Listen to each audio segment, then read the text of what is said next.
Bonjour, je m'appelle Régine Ebrard. Je travaille dans une banque comme senior collateral manager et en parallèle, j'enseigne le yoga. Je suis professeure, j'ai commencé moi-même à pratiquer dans les années 90 et depuis 2009, j'ai commencé à faire des formations et depuis ce temps-là, j'enseigne le yoga. Alors, ma maman m'a appris à méditer quand j'étais enfant et j'ai gardé cette habitude dans ma vie. En fait, j'ai toujours gardé cette habitude. Et beaucoup plus tard, j'ai commencé à faire une pratique de yoga en commençant par les asanas, par la pratique physique. Et comme j'étais une personne très sportive, j'ai fait énormément de sport et en l'occurrence du sport de compétition d'assez haut niveau pendant mon adolescence et mon début de jeune adulte. J'y ai trouvé vraiment énormément de plaisir et une façon d'avoir une sensation vraiment globale de mon corps.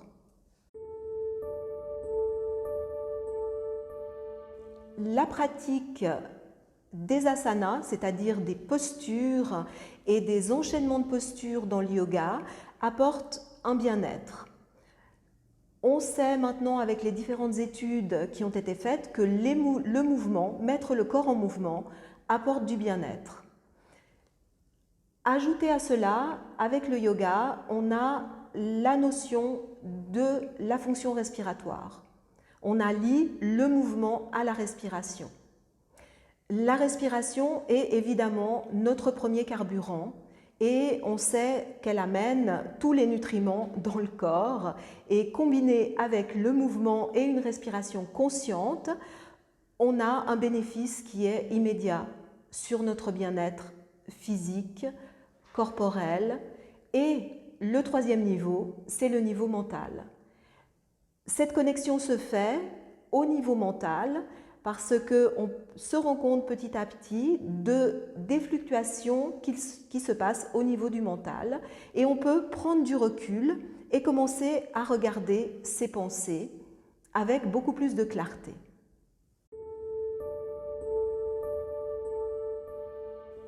Alors, dans la pratique de yoga, ce qu'on appelle la sadhana, on se réfère souvent au Yoga Sutra, au texte philosophique des Yoga Sutras, qui donne un protocole qui s'appelle Ashtanga. Il commence par les règles sociales, les règles vis-à-vis de soi-même, les asanas, c'est-à-dire justement cette pratique physique des postures, le pranayama, c'est-à-dire la pratique respiratoire, pratyahara, qui est le retour vers l'intérieur, dharana, qui est la concentration en un point précis, dhyana, qui est la méditation, et samadhi, qui est l'éveil, qui est ce que tout le monde aimerait atteindre.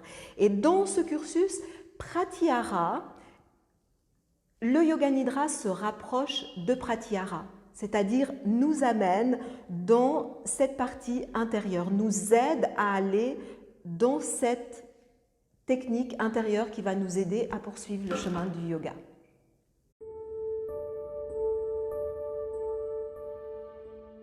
Toutes les personnes qui subissent le stress, l'angoisse, l'anxiété, qui ont des problèmes pour trouver le sommeil, qui ont des problèmes peut-être à gérer aussi, vraiment c'est ouvert à tout le monde. Tous les gens qui ont besoin de relaxation, d'un moment de relaxation, vraiment welcome. Après, il y a aussi les personnes qui sont très avancées dans leur pratique de méditation, qui vont utiliser le Yoga Nidra pour s'aider dans la pratique de méditation, pour trouver le calme dans leur corps et dans leur respiration et une posture de méditation et d'assise beaucoup plus centrée. Le sankalpa est un mot sanskrit qui veut dire intention, but, vœu. Chaque personne a quelque chose qui lui tient à cœur, a envie de réaliser quelque chose dans sa vie. Pendant la pratique de Yoga Nidra, à deux moments de la pratique, dans la tradition dans laquelle je donne les cours de Yoga Nidra, on demande aux personnes de répéter 3 fois leur sankalpa. Le sankalpa permet aux personnes de se poser la question, à un moment donné, justement, quand ils sont submergés par le stress, quel est vraiment l'objectif que j'ai dans ma vie?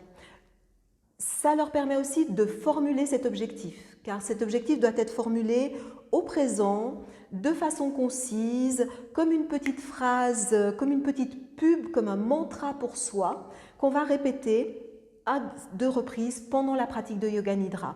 On répète cette petite phrase pendant la pratique de Yoga Nidra comme on mettrait un sachet de thé dans l'eau pour colorer un peu notre intériorité avec justement le but qu'on a, peut-être le but de vie vraiment, ou peut-être le but pour les 3 mois, 4 mois ou l'année à venir.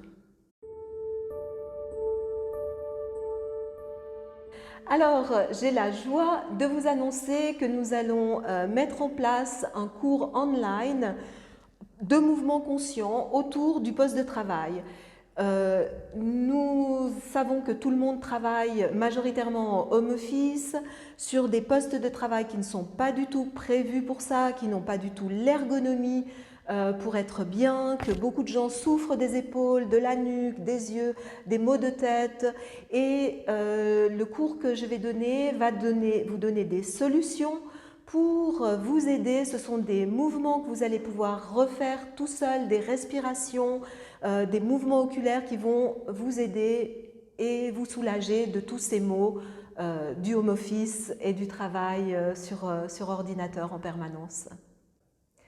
Tous ces cours peuvent être remboursés par l'assurance complémentaire. Donc, je vous propose de me retrouver chez Timed et je me réjouis de vous accueillir.